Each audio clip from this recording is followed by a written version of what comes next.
अगर आप हमारे चैनल पर पहली बार आए हो तो वीडियो के नीचे दिखे हुए लाल बटन को दबाकर चैनल को सब्सक्राइब जरूर करें और साथ में दिखे जाने वाला बेल आइकन को भी जरूर दबाएं ताकि आने वाली वीडियो का नोटिफिकेशन आपको मिलता रहे टाइम टू।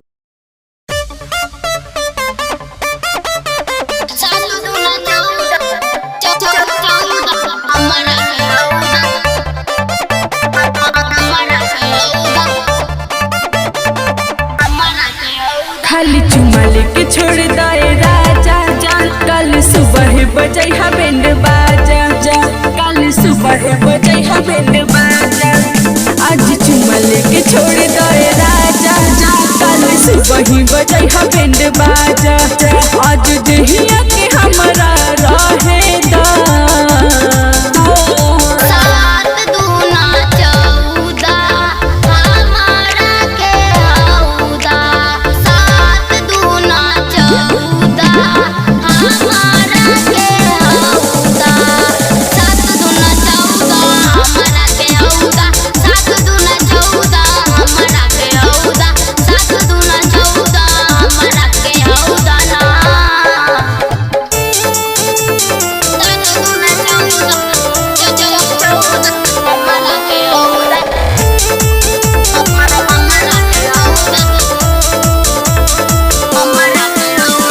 पातर बमोरी कमरिया बड़ा सुंदर बाटे शरीरिया कहीं करिल तू मन मानी।